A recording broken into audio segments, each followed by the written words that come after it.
All right. Hello, Paul. Welcome to the podcast. Oto, thank you very much. It's an absolute delight, my friend. So nice to hear you again after a long time. Yes, I met you first time in Dublin at the Westwoods. It was like a coaching program. You brought 6-day personal training plan. You are Mr. Retention. And, since then I follow you and you inspired me a lot with a lot of things you do as you motivate the world with an example. I always see you being very active and always sharing some positive things, saving ladies during the hikes, picking them up back to safety, and always fishing and hiking, running, cycling, exercising, training your son and his team. So could you tell us and our listeners and viewers something about your background, where you started and how was your journey and where you landed now? Sure. Look, I'll try to keep that as brief as possible. It's been a long and very interesting life, as you can imagine. 16 years of age, I was an aspiring professional footballer. I was playing senior football and I broke my ankle in a game. And that put me in a cast. Back then, you were in a plaster cast for 3 months. When they took that cast off, my broken leg had withered away. So all I had was just the stump of the bone remaining. And so it was my first lesson in use it or lose it. And I was told by the team that I need to go and do some strengthening exercises to try to get my ankle recovered and get those muscles, the calves and so like. So anyway, bottom line is I joined a gym. I went to my local police and citizens youth club, hobbled in and started doing some strength training. Back then, there was no coaching programs. There was nothing. It was just a rusty room of weights with a whole bunch of guys flexing in front of a mirror and me. That became, for me, an absolute addiction in a matter of weeks or months. So I saw the benefit of exercise at a very early age. Not only got me back into shape for football, but it transformed my attitude, it transformed my discipline, and I found it a very positive environment. So at a very young age, I discovered the power of exercise to make us better human beings. And I made a commitment at that very early age, even at 16, that I wanted to do that for the rest of my life. That was going to be my career. And there's not a day gone by since that I've regretted that. And that career has taken many, many journeys, from being a competitive professional athlete to owning my own gym, to then going out and consulting to clubs, and then to finding myself developing systems that would be adopted by fitness centers all around the world on improving the way people train, the way they eat, the way they motivate themselves. And so my whole life's been around just trying to pass on, just basically one candle, lighting another candle, just saying, hey, I learned something at a young age and it's a miracle and I want to share it with you. Yeah. And I've been very blessed to be given the opportunity to share it to people on 36 countries. And, it's just been an absolute hell of a ride.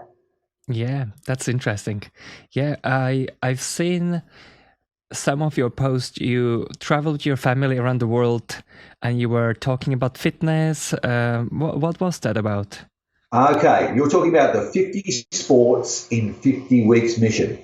Yeah, so 2014, going back 7 years now, my wife, my son, who at the time was 9, Benjamin, and we traveled the globe and we road tested 50 different sports in 50 weeks. We went to 50 different locations to road test each sport. Those locations were selected because they were where the sports were either originated from, or they were iconic, or they were hosting the world championships at the time, or there was an Olympic gold medalist that lived in that city. So we basically pursued the most iconic place to try each sport, and then we hunted down the best mentor possible to teach us this sport. So we were a beginner of each sport each week, 50 consecutive weeks in a row, and we circumnavigated the world to do this. And then everywhere we went, we would visit schools or communities, and we would talk to the communities and the kids about why they should find a sport, why they should get off the couch, the benefit of getting it right. And so the mission was to share, again, our passion for keeping active, our passion for smart food choices,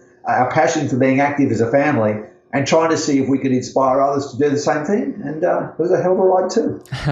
That's interesting. I actually just recently came across someone saying like, I'm too lazy to exercise, and I just try to always sell the fitness lifestyle in a way that it's worth it.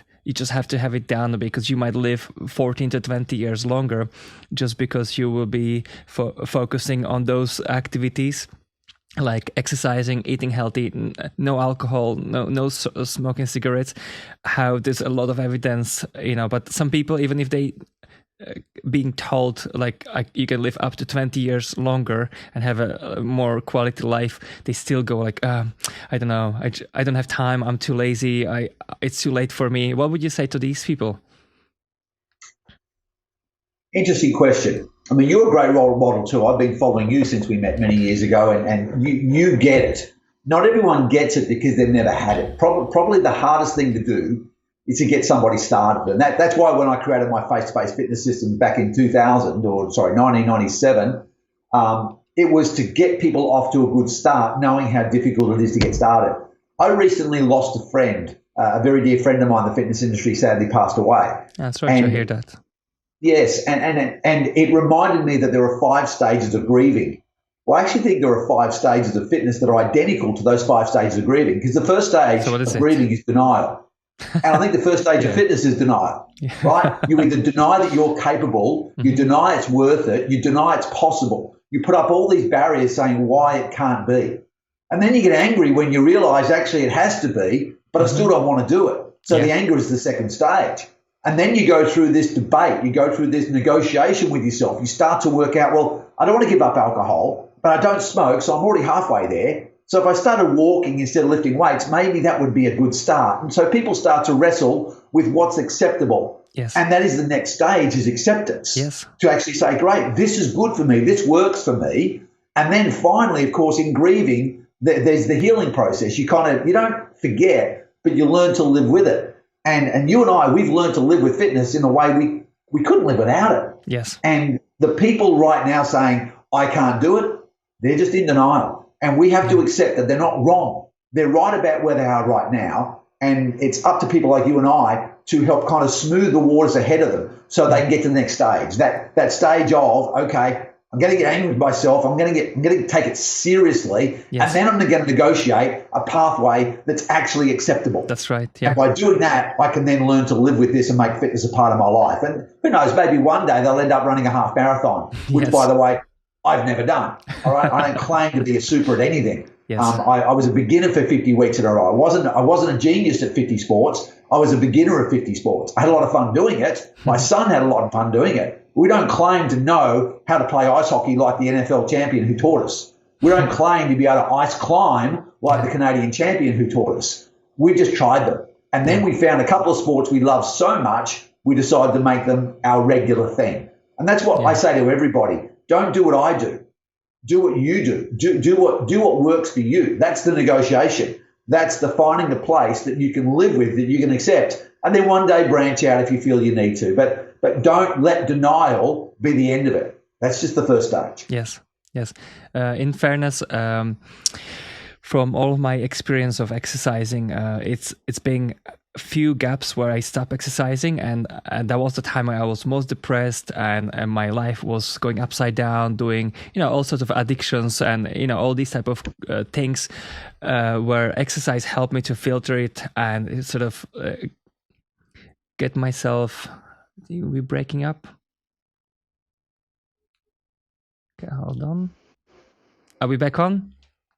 That was a little. We lost you for a second there. Yeah, we lost each other there for a second. Okay, I'll say that again. That every time I stop exercising, let's say when I was 15, I stopped for half year, and I was just a bit lazy teenager, and I started to have depressions, I started to have anxieties, and really? So there was a couple of stages. There was only 2 stages of my life where I stopped exercising for. What's happening?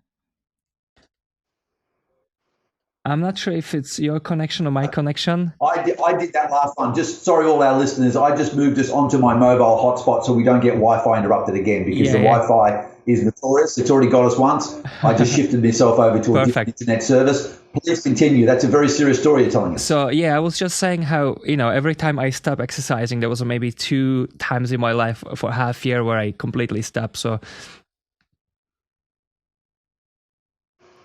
Okay, we back on. Yep, Yep. Hopefully it's gonna work now. So anyway, what I was trying to say is that that every time I stop exercising, I got depressed. So I found that I have to do something, some sport, some gym, running or martial arts, just to keep myself mentally safe. And what age were you when you had the depression? I think it was like 15 years, age of 15. Yeah. And then maybe in my sort of like 24 years old, I'm 39 soon. So I learned sort of hard way how lack of exercise, a lack of good nutrition, and, being surrounded not with the most optimistic, positive people, how it can completely crush you. So that's why I have found out as well, like you, that once I discovered fitness, I really start to be a believer that that's what I need. And it keeps me much, much better mental and health and energy. And to the point where people give me constantly compliments. You look great, like you look so healthy, you look so energetic. And in fairness, I rarely get sick. So, and if it is like I have a sore throat, that's how sick I get. And that's my norm, But what I was trying to say is, Paul, we say like somebody has good genes, but my both parents are very overweight. My dad is, really, really overweight. My mom always had struggle with the weight. I started to think it's not the genes, it's the genes versus lifestyle versus long-term habits. What do you think about it yourself? I read up on this topic all the time. There's been so many studies done of twins and tracking their lifestyle. And I think you get a little bit of a kickstart if you were born into a genetically healthy history family where there's not a history of diabetes, there's not a history of cancers. There are certain illnesses that unfortunately can jump down from generation to generation. That aside, the rest of it absolutely lifestyle. And I can't think of a better example. I'm one of 7 siblings, so I've got 6 brothers and sisters, and there are only 2 of us that live an active lifestyle, and there are only 2 of us who look like we live an active lifestyle. There are only 2 of us who feel like we live an active lifestyle, and there are only 2 of us that have been fully capable of taking our businesses to their maximum potential through stressful times, through recession, through COVID and all that sort of thing. 2 of the 7 have ridden through all that better than the rest. I don't think there's a coincidence there that those 2 of the 7 have made healthy, active lifestyles choices. And I'm not trying to say we're better than the other 5. Yeah. I'm just saying we're enjoying better outcomes by our choices. That's all I'm saying. So if I chose the same lifestyles as some of my brothers and sisters, I wouldn't enjoy some of the privileges and opportunities that I now enjoy. And that's what fitness does. It allows us to live life on our terms. It gives us the chance to be who we're destined to be, who we were born to be. And if we don't make the most of that, then anything will do. And unfortunately, our body and our mind sink into mediocrity. That's my honest belief. So I agree with you 100%. It's not a lottery. You don't get lucky to get fit. You put in the work and you have the discipline. Yeah, well, one thing is that you basically fight against the fatigue, fight against the need to quit, and you basically persist. And also the physiological aspects of training where your brain is getting more oxygen, your whole vascular system gets better like fuel delivery, and like you basically make yourself like supercharged or turbocharged body. You create yourself like physically on another level of delivering nutrients. So I would even say that from even point of view of brain, that you super pump your brain with nutrients because of your active lifestyle. 100%. In fact, I remember recently watching you in one of your car games. You got this amazing setup for doing virtual car racing. And it kind of reminds me, when I was a kid, we had Mario Kart, and it was just a very old computer game. But when you got to a certain point, you could pick up some extra fuel, and that made your car go super fast, and it gave you the chance to overtake others. Yeah. That's kind of what a workout does. It's like pulling over, having a quick detour, pit stop, giving your body a recharge, so you then get back out there and race ahead. And so, we come up with all kinds of analogies. The bottom line is that's a good analogy. Better physically, mentally, emotionally, and even spiritually if you look after yourself. Absolutely. So there were actually a couple of questions I had. I really like going a bit of like a flow, how it really evolves, because really it's just our conversation can grow in sort of like random ways as we decide. But there was something about your son's training, and what will be your take on, let's say, what's important for young athletes? I have some young athletes that I train. I just want to know your take on, let's say, what would you do what most people don't do? Let's say, like before, when I played football, I did martial arts, but my main aspect of football was just the football training. We didn't have a gym as part of the training, but there's a lot of evidence now. So what would be your approach to, let's say, your son's training? Well, firstly, I'll apologise to all the listeners out there. I promised as a young parent I would never be that dad who goes on and on and on about how great his son is. Okay. now I've given you the disclaimer. My son has been a project since he was born. His mother was an Australian figure champion, and I had a few sporting successes myself. So let's say he got a reasonable gene lottery, but he could have easily sat on the couch at 4 years of age watching videos all day and never done any activity. That was never going to happen with our son. He has been involved in formal sports and activity since the day he could breathe. Now, early on, we got him in at the age of 3 or 4 months. We got him into a very small kind of kiddie gym. We were living in America at the time, in Pennsylvania, and so we enrolled him in a nice little local kiddie gym, and they just crawling exercises and tumbling movements. So just motor activities at a very early age. Play.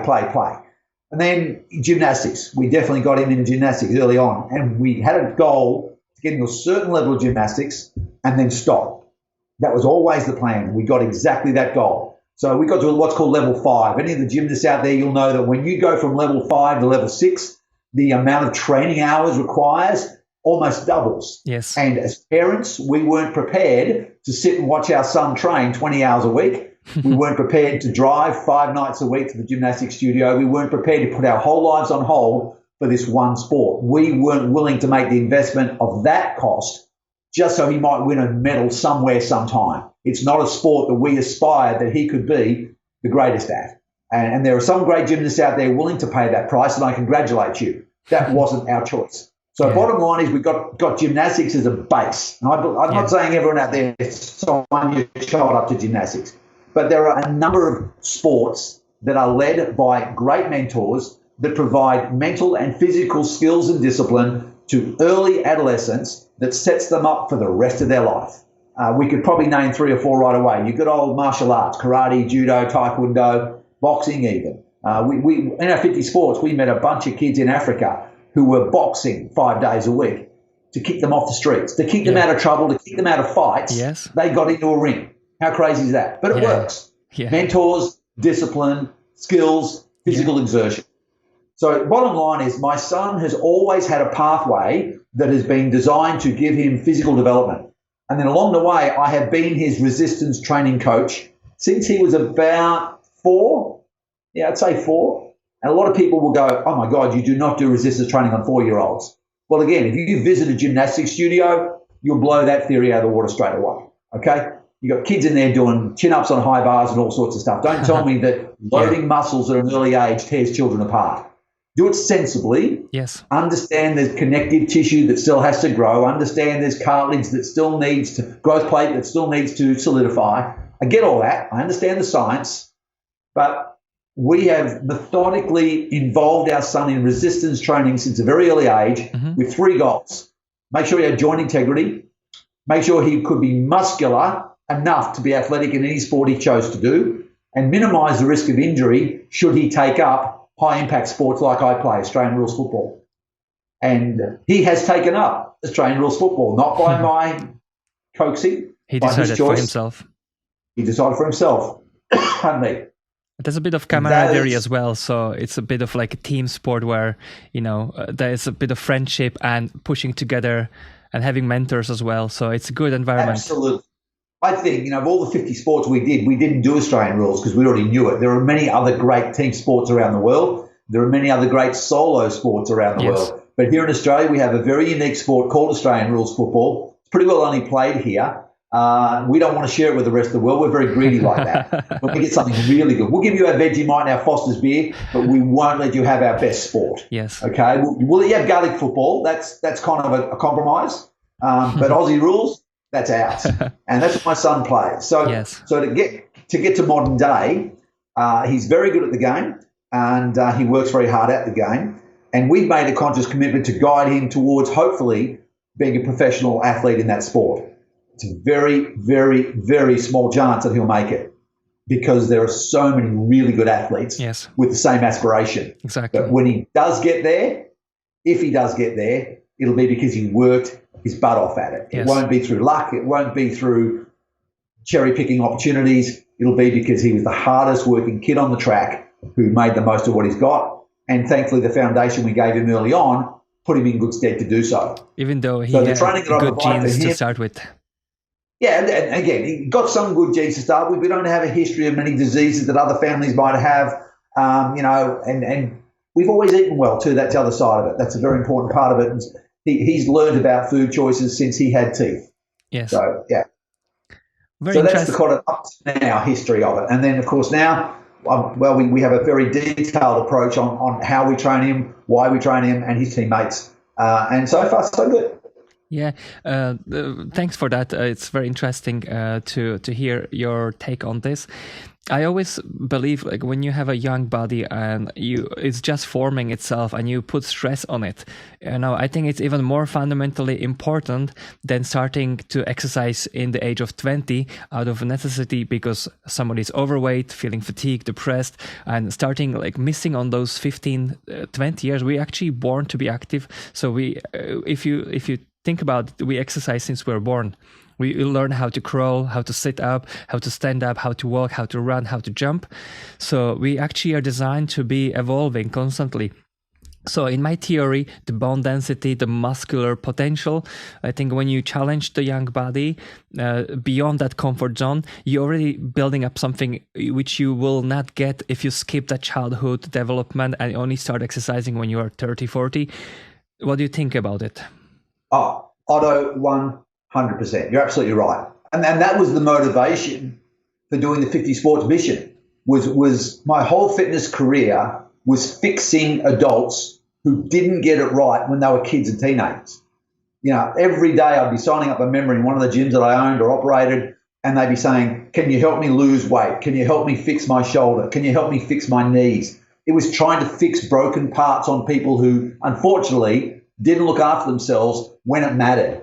And the message we said to all these kids around the world was this: right now you have an opportunity to design your blueprint for your physique for the rest of your life. Amazing. What you do in your adolescence and teenage years will evolve what your body thinks it needs to be ready for in your 30s, 40s, and 50s. Yes, it can still go downhill if you go back to very naughty habits. But if you get off to a good start early on and you realize how fun it is and how great it feels, your body's blueprint will remap itself to match that kind of lifestyle. And you'll always have the potential to look and feel capable of living that lifestyle. Yeah. But if you go 10 years later and try to swap blueprints and go, well, there's a blueprint of a lazy, sluggish, overweight, poor bone density guy or girl, I want to now swap that for that athlete on the front cover of that magazine. Yeah. It's not an option. It's you just can't do it. Yeah. So 100%, the earlier we start, the better chance we have. It's never too late to readjust the sails, but you'll never be able to make up for lost time and just undo all those years. You either get it right early on or you're always playing catch up. Yeah, that's great that you just confirmed what I always felt. I'd say, a little bit of fitness wisdom comes with a time of experimenting with things. I tend to figure out things before I read about it. So sometimes just by, working years and years, I played football since I was 6 and I always, being training.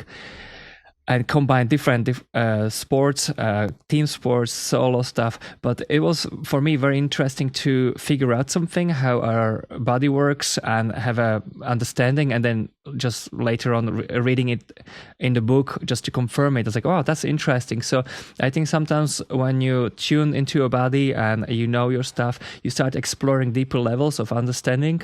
So for me, it was always really nice to realize that I'm actually on a good track when I start to understand something, and then I read about it and confirms that.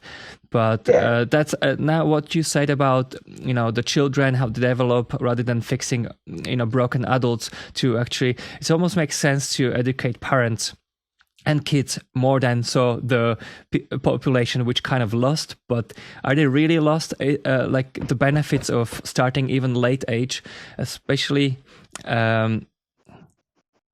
Just checking if it's breaking up or not. I think we're back on now. Good. You hear me okay? Yeah, I hear you fine. Yeah. Okay, cool. So, like even never too late. Let's say somebody's 70 years old. From what I understand, it's even more important. They actually even start training with resistance and some mobility training, so they improve their 80s and 90s and the quality of life. What do you think about it yourself, the mobility and strength in the sort of at elderly age? Oh, no doubt about it. Look, I'm in my latter part of my mid-50s. Okay, 56 years of age, going on 57. I'm not embarrassed by that at all. I'm quite happy with that. I have many friends I play Australian rules football with at my own age group who haven't been as active and are constantly asking me for guidance and advice. And so I'll take them for a workout, or I'll take them for a run, or we'll do some type of guidance and mentor with them. And on more than one occasion, I've actually had them come to my house. I've got a gym here and train them 2-3 times a lovely week gym there. for months. Sorry? You have a lovely gym there. Yeah, it does a job. Just an outdoor area. So my point is that it's never too late to start, no doubt about it. But the earlier you do it, the better off you'll be. Because here we are, I'm 56 years of age, standing next to a friend of mine who's in his mid-50s. He's getting stronger and better every day, but he's nowhere near what I'm capable of because I've got 40 years of uninterrupted training behind me. And that's not bragging, and that's not saying, again, I'm not better than him. I just have the benefit of those 40 uninterrupted years of being active. And every day I'm reminded of what I'm capable of doing when I stand next to someone who's got to apologise because they either can't keep up, or they don't want to join in, or they can't participate, or they need to stay at home because they're basically dialing in an apology of life because they don't have those 40 years of uninterrupted activity. Yeah. So I say to those guys, well, I guess we've got 30 years to get ready for your 90s. Yeah. What are you going to be like in your 90s if we don't get started now? But, we've always got a plan ahead. I'm going scuba diving on my 80th birthday. That's a done deal. It's going to happen. I don't know how many other 80-year-olds will join me that day, but I'll have zero trouble scuba diving that day. Not with my lungs, not with lifting the weights or the tanks, not with breathing down deep, not with my vision, seeing through the lenses. Why? Because I know exactly what kind of lifestyle I live to be able to do that when I'm 80. And that's all I'm saying to everybody I ever meet. Cast your future. Where do you want to be 5, 10, 20 years from now? Is your current lifestyle preparing you for that or steering you away from it? That's simple. If it's steering you away from it, you better readjust and start preparing for where you hope to be. Yeah, there are some societies in the world. One is in Sardinia, in sort of like a northeast where the mountains are, and one in Japan somewhere. I forgot exactly where. And these people live such a long lives, and it's been proven that these people like eat healthily. They were a small community. They always believe in something big, higher than themselves, and they live in the mountains, so they were very active. Every day they walk, they exercise. These people live the longest. This not uncommon where 100 years old takes the scooter to go to his work. So there is evidence of that sort of like eating naturally, moving, and having challenged muscles and the longevity. Absolutely. So Paul, it is something you would recommend from point of view of nutrition and supplements. Maybe nutrition first, supplements, like if you believe in some of them are worthwhile, because there's a lot of hype about supplements, and some of them, we easily cover with the diet, and some of them, we need more of, and maybe there's something new that I don't know about, you could say about. Interesting question. I'm reticent to recommend or prescribe any non-food product to anybody, particularly in a mass audience situation, because everybody's circumstances are different. I'm happy to say that for 30 or more years, I personally have taken a multivitamin, an effervescent multivitamin, every single day I've got up. I never miss it. It's the same brand that I buy every single day. Done it for over 30 years. I do that because I believe it fills gaps of even a healthy diet. If I don't quite get enough magnesium, if I don't quite get enough iron, if I'm a little bit low in B6s, or need a little bit more chelated calcium, this effervescent multivitamin fills in the gaps, and the rest of it goes down the toilet sometime during the day. Of course, yes. So, but I'm not going to rush out and tell everybody in the world that's what they must do too. But that's what I've done. Mm-hmm. I haven't normally taken many other nutritional products myself, and because I'm not qualified to prescribe them to others, even in my face-to-face system, we've always been reticent to recommend or prescribe anything. I've got my son having protein powder at the moment after training, because it's a long drive from where we train to where we live, and you must get nutrients in your system 30, 40 minutes after your exercise. If you don't, you start to shut down your recovery. Yeah. So, and I don't have the ability to cook him up a salmon salad in my car on the motorway. That's a good point. So I've referred myself to getting a whey protein water shaker, and that's what it'll have on the way home. When I pick him up after school, I normally pick him up some sushi because I'm a big fan of rice, and he doesn't mind a bit of raw fish. Am I telling him I did a rush out and buy sushi every day? No, that's just what the Browns do. Yes. But tell you what I didn't say. I didn't say chocolate bars. I didn't say Snickers. I didn't say, buying all these $2,000 worth of supplementation at the local nutrition store that they'll sell you. I'm not a fan of all that stuff. I believe in healthy foods most of the time, and I reward myself with the occasional treat. That's our formula. Yeah, that's actually, I like your approach of not recommending supplements, because everybody's different needs, and we are not doctors. So I really like your sort of safe approach. You don't recommend something you're not qualified in. Makes sense, actually. There was something about my supplements. I always was the same like you, just having multivitamin. And then I remember when my mom once said, we were always working in the garden, and we had so much organic vegetables and fruit. Everything was organic. Back then, in 80s and 90s, when I was growing up, everything was organic in Slovakia. That's where I'm from. And then I was so lazy teenager, really, really hated going to the garden. I was just becoming lazy, and avoiding the, digging weeds. And, we had like 35-degree summer, so we had to work hard. And I told my mom, Mom, I really would just prefer to just take multivitamin than getting all these vegetables. And she was telling me like how silly I was, and she was always telling me about like these sweet drinks with the artificial sweeteners. Like she said, this is just sweet piss. You don't need that. My mom was always like my coach in that aspect. And, I was very resisting. I don't know how, I had all this knowledge coming to me, but I was refusing it. And then I remember when I moved on my own to Ireland, and I was eating real crap. I didn't have much daylight. I was working in the car park, which was like indoors, and I got depressed. My eyes got sore, and I was really feeling like I'm dying. And I was like age of 23. And I told myself, Oto, you're doing something terribly wrong. You're slowly dying. This is what you're doing. And that completely changed me. I started to do fasting and started to learn about nutrition and all sorts of supplements. And I realized, there's like a really fine line where you're going downhill and where you're going slightly uphill with your nutrition. So I think everybody can just judge for themselves, seeing like how they feel, if there's something they can improve, and be sort of self-critical about that. Yeah. And if you're embarking on a fitness program for the first time, let's go back to someone who says, I didn't get the right upbringing as a teenager. Do I just not bother? No. Okay, you're in your mid-30s and you're unhealthy.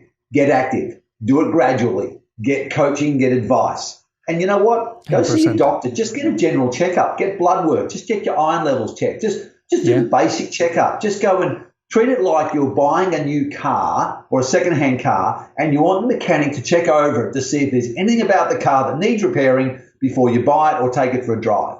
Treat your body the same way. Go to a qualified medico and say, give me the once-over. Tell me if there's anything that might break down if I drive it, and then tell me what you recommend. Now, doctors don't know a lot about – hang on, let me rephrase it. Not a lot of doctors know a lot about specific exercise prescription. they're not taught that. They're taught how the human body works and how to fix when it's unwell. They should, in a perfect world, be active themselves, and if they are, they can give their own personal experiences. But doctors aren't, by design, exercise doctors. Yes. Just like we, fitness professionals, aren't by design capable of prescribing medication. Or maybe we could. Maybe we could. Yeah, two jobs. But I would see the doctor to get a medical checkup to say, right, if I'm all good to go, now I go to a fitness professional and say, well, I know there's nothing major wrong with me, or there is, here's what it is, and what do I need to do? Get out of the denial phase, get over the anger. How do we negotiate a way to get established into a fitness regime? And just like driving a second-hand car, you start in first gear, all right? Yeah. And you start it slowly, and you just drive around the quiet streets until you get familiar with it. You don't go straight on the motorway and hit your foot to the gas. So everything is done in stages. And, don't deny that it's going to hurt, because it will if you go too hard. So pace yourself. Yeah, that's a very good point, Paul. So about nutrition. So what's your sort of like your family? What's your sort of idea of keeping up actually with the good nutrition? Because you guys are busy. You traveled a lot pre-COVID. And so what is your sort of like a standard routine? Our life is very different now than it was before COVID. Before COVID, I literally spent 6 months of the year overseas. Half of that time, my family would be with me. The other half of the time, I'd be on my own. And that's been that way for nearly 20 years. Before our son came along, my wife would always travel with me. So I've always had a traveling lifestyle, but I can tell you this now. As an adult, I've never not started my day with fruit.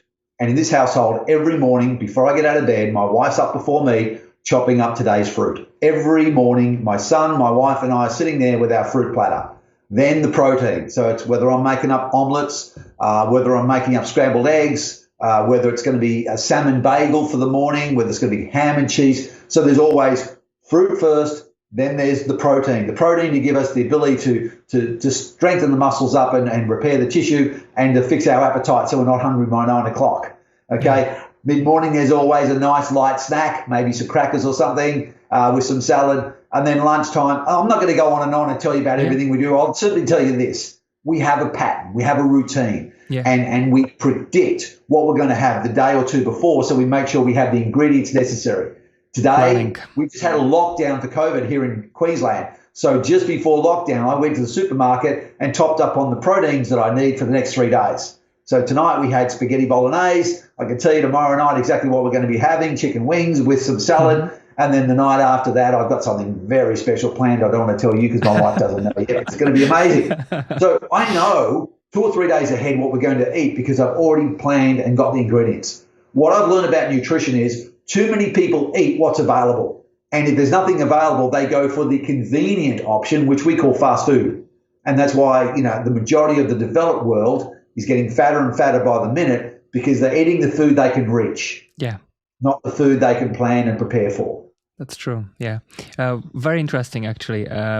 So what I wanted to ask, personally, if I don't have carbohydrates first thing in the morning, and maybe that's something for someone who does sports whole life, and I think my body is really good at burning carbohydrates, and if I don't get them, I get really fatigued, brain fog, and really, not functioning well. And so I really like your idea of having fruit and the protein, because I always look at, if I just have eggs on its own, let's say 5-6 eggs for me, so each egg is 6 grams, so I want to get at least 30-35 grams of protein for breakfast. But then like 2 hours later, I'm totally brain fogged and I can't function, and that would be the time where I would aim for some caffeine, which I don't like to abuse unless I need it. So if I'm really busy in work, I would.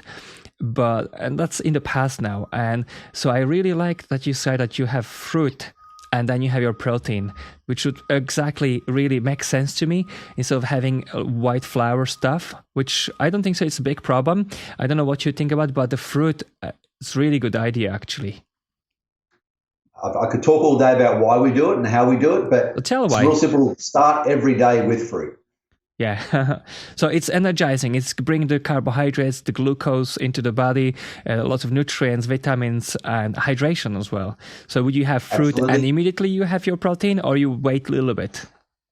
Well, you can imagine how long it takes to prepare a protein meal. And we keep using the word protein. People think, what they're talking about. Just say, I'm going to have a fruit bowl, and then I'm going to make some omelets, right? And the omelets might have a bit of chicken in them and a bit of cheese. Yes. Probably take me 20, 25 minutes to prepare those. So in that time, I've already eaten the fruit. Yeah. One of the reasons we have fruit first is it's digestible. It's so fast to digest. Yeah. As I say, you don't want to get a slow truck in front of a fast car. You want it the other way around. Yes. And so we get that fast food, the stuff that goes through the body quicker. And that's what the fruit is. When I say fast food, I mean fast digestion, fast assimilation, Good fast idea. nutritional value. Yeah. It doesn't get clogged up in the system. It takes me 15, 20, 25 minutes to make that omelette and get the toast done, maybe put on a pot of coffee. We're sitting down having our protein. We don't feel any discomfort whatsoever that we've already eaten something. Enjoy that protein and bang, off to the day. We are fueled. We are strengthened. We've got the satiation effect. We've got hours and our mind is ready to roll. Yes, that's amazing. Really like your approach. So next thing I wanted to ask was gyms post-COVID. Do you feel there will be a massive changes to way we operate? Like a lot of people start working out in the parks and at home and with online trainers, and maybe still hesitant to go to the gyms. You guys in Australia actually got the lockdown again, so you have the new variant coming in from India. So what do you think the future of fitness or gyms will be now post-COVID? I don't claim to have a crystal ball on everything that's going to happen in the world because I never saw COVID coming, but I've always known the tide goes out. That's what I've known. The tide comes in, the tide goes out. Mm-hmm. The sun goes up, the sun goes down. In my 56 years on this world, I've enjoyed many highlights and my fair share of lowlights. And I've always had faith when things were down that they'll come back up again. And the world will recover from what we're going through right now, just like it recovered from the great financial depression of 1929 and the GFC of the early 2000s. We're going to see some changes for a while, but human nature being what it is, I guarantee you, if we fast forward 15 years, if COVID can be overcome with the vaccination process, as long as we don't keep seeing a mutation effect that keeps outdoing our vaccination approach. But if we can get vaccination right, I believe 15 years from now, COVID, just like bird flu, just like mad cow's disease, you name it, every country's had some type of disease for a while, create havoc. No one's talking about mad cows anymore in England. No one's worrying about walking through parks with gum boots and taking their boots off with the mud and stuff. They didn't think about it anymore. But for a while, and I lived in England when that was happening. Yeah. There's no way you would walk into someone's house with mud on your boots. You just wouldn't do it because you've probably got mad cow disease on your boots, right? Yeah. So I digress. Do I think the world's going to change dramatically? No. Do I think gyms are going to change dramatically? Gyms always change. Always. Because they're part of the fashion industry. Yes. There's this really cool way of training right now that's new. It's called kettlebells. When I say it's new, go back 150 years and they were using them then too. But right now, they're the new thing. We have this way like fashion of reinventing ourselves. And if we do the same thing for too many years in a row, it's boring and it becomes old hat. So we keep coming up with a new way of doing the same thing, moving 6 fundamental movements under load to the point of fatigue so the muscle gets the message to keep strong, maintain its energy levels, and keep joint integrity. And whether you do that with a hanging strap, a barbell, a dumbbell, a inflatable, I don't care, whatever resistance load you use, whatever your personal trainer tells you is the latest thing, if it makes you feel like you've had a great workout and you're not bored, then they're right. That's true. Yeah. So do I think gyms are going to dramatically change in the next 5, 10, 15 years? Yes, but they always will. I'm not afraid of that. What I do hope is that the governments start to recognize we, the gym industry, are not the enemy. They keep closing gyms down as if they're the cause of COVID. The incidence of COVID or the spreading of COVID in gymnasiums is such a low number that after the decimal point, there are too many zeros to reach on this screen right now. And yet every time there's a COVID outbreak somewhere, the first place they close are gyms. Yes. And now we have mental health issues. Now we have people gaining weight, people's diabetes getting worse, people's incidence of cancer going up. because the government's saying, we're going to protect your health by not letting you exercise in those very dangerous places that harbour germs. Well, show me the data. Show me any data, any government. I'm saying to you right now, I beg any government to show me data that supports that. Gyms are clean, gyms are safe, gyms are well prepared. They're a wonderful environment. And we've made changes to the layouts of gyms, and we made changes to the practices to be flexible to the current environment. So I would say if gyms are going to change in the near future, it'll be because they get the respect they deserve and they can finally have the place they really should play in the health and wellness of our society. So government stop talking about having health care. They've got sick care, fitness, exercise. That's healthcare. Yeah, you're 100% right. And support that. Yeah, that's so well said, Paul. Really, really, I hope this message gets out there. I was actually talking to one of my clients. She's a virologist and she does lots of research and so on.